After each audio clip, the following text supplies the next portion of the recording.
You know that one. You show me how you do it. Ooh.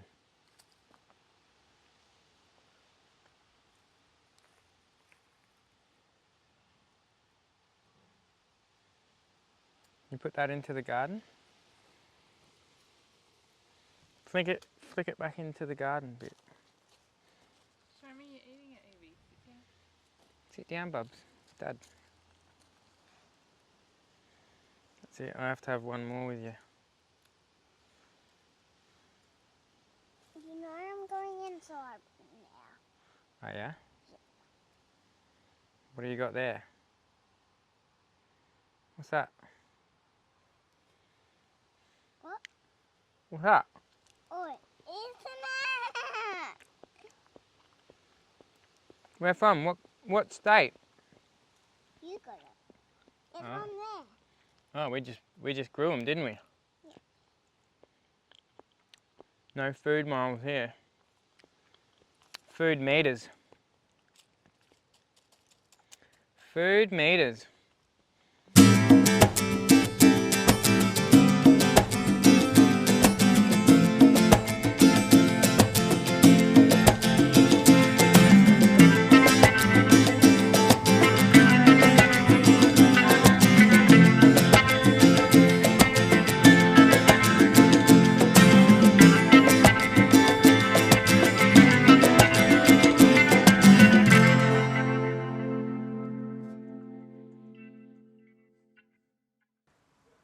G'day, Sam here from Marla Homegrown.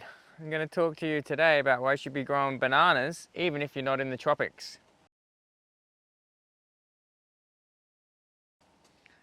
For starters, they're pretty damn beautiful if you ask me. Luscious, palm-like looking tree. And the best bit, they got juicy bananas. So it's not that hard. You can grow bananas outside of the tropics. You just got to choose your right varieties. So we're on the south coast of South Australia, where we have hot summers but quite mild winters. We're pretty close to the water here, so we don't get frost, which is still not a deal breaker, but you just want to be making sure you've got plenty of mulch to keep those roots warm. Basically, you want to pick the right variety for your area. You can't be just going down the local nursery buying a Cavendish because they know you eat Cavendish, so they'll sell you a Cavendish, but Cavendish don't particularly grow well here. So have a look around, ask your community, does anyone grow bananas? Find out what ones you want. In our climate, it's ladyfingers.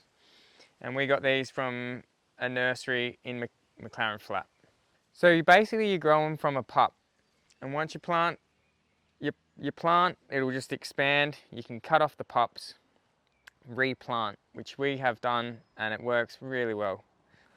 They're just so tasty. And if you got kids, you know, they're always hassling you for a banana. Dad, one more banana. Dad, they eat half and they generally leave it out to go brown.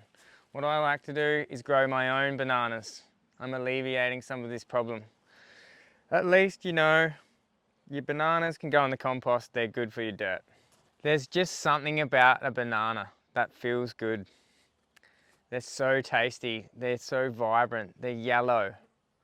Do I need to tell you anymore? I mean, we want to reduce food miles on everything we can, guys, and basically bananas for us down south are coming from up north, or mid-north. So that's one great reason to grow your own. Number two, they just taste so much better when you grow your own. And a banana off the tree is, you know, better than getting one for free. When you buy a banana from the shop, they don't have to disclose what they've done to it. And as far as I'm concerned, I don't trust anyone. So I want to take that into my own hands. I'm going to feed it organic fertilizer and I'm going to let it ripen as it should on the bush. On the bush, on the bunch. As a bunch, you get the picture. Bananas are also pretty handy to have as a bit of a gift to share and bring the community together. when you're harvesting a bunch of bananas, you're getting 150, 200 bananas at one point, and you got to eat those things quick. So it's just a nice thing to be able to share around. You've got some dirt, you may as well plant fruit, vegetables, instead of growing weeds. Weeds, there's some good weeds, but let's grow something useful that we're going to eat, guys, and cherish.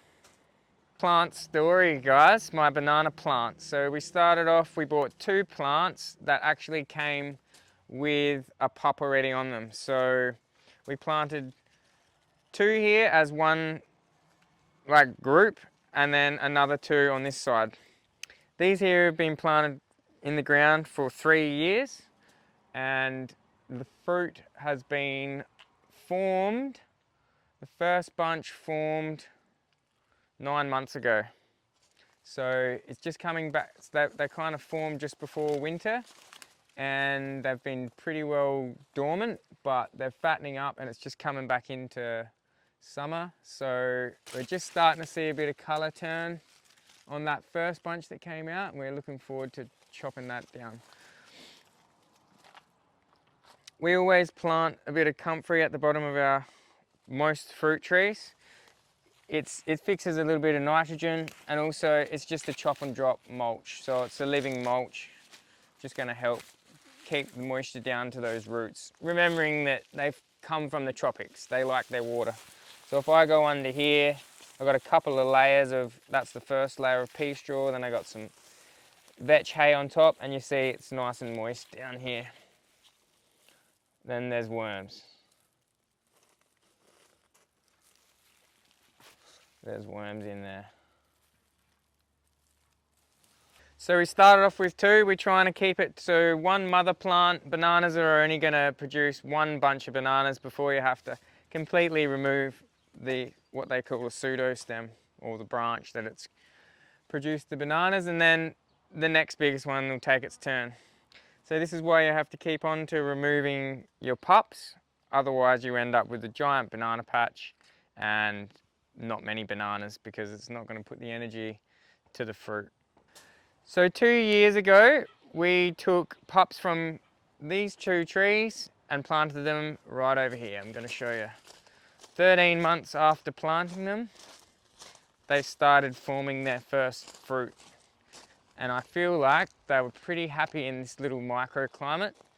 You can see they've got this giant rock wall here. The granite rocks just really absorb the heat. We're on north facing hill. We're down south of Australia, obviously. So we're getting all the morning sun. So's these rocks. They're just soaking it all up. We're protected from the wind, from our prevailing winds from the west. And as you can see, they've just gone bananas. There's 3 bunches on here. They were growing so fast, we didn't have time to keep up to our pup regime, and there's a couple that have got away from us here. So we're going to have to deal with that. It'll be interesting to see how much that impacts the whole system. So you can see we've got a rope on here. As they form their bunches, there's actually a lot of weight up on top there. And so you could put a stick down here, bamboo, something like that. We don't have access to bamboo around here, so we've just gone for a rope. We've just tied it to a post up near the fruit trees. And we've even joined a couple together to just help support that. Grow bananas, just do it. It feels good. You're connecting to the earth, connecting to the seasons. You got to roll with the seasons. Like, that's life. Some days it's cold and windy, and other days it's sunny and all smiles. So no reason for those fellas up in the tropics to have all the fun. We've just arrived home after a few, well, let's say just over a week away, and we've come back to find our first ever bunch of bananas turned yellow, ready to go. And so I'm going to show you me hacking them down with my butcher's knife because that's what we got today. And then we'll taste our first ever homegrown banana. Let's just see how it goes.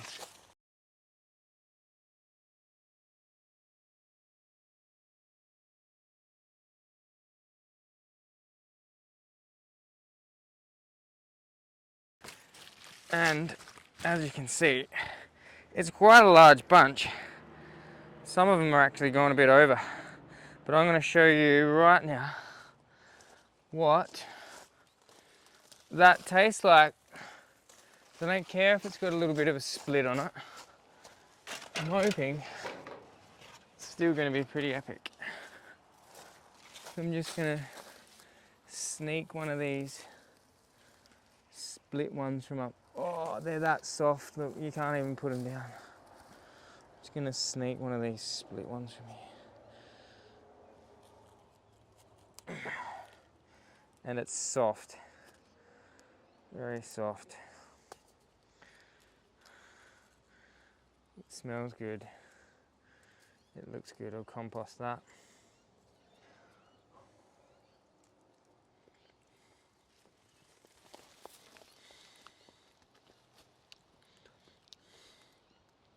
Yes. That's worth it. Every day of the week. Thank you.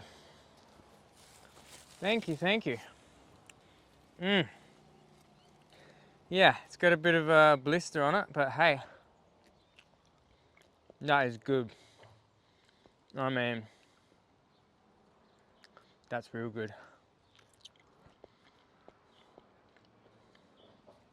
True test will be if the kids will eat them. I'm pretty confident. Okay. Straight off the tree, 3 years in the making. Don't Okay. you have to wash them first? No, because they're hidden inside. We haven't used any chemicals. It's just all tasty banana. Let's see what you think.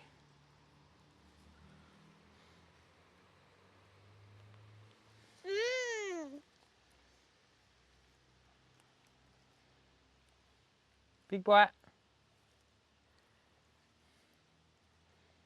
What do you think? Good. What do you think? Yummy. What about you, bub? Any good? Get him in! Woo!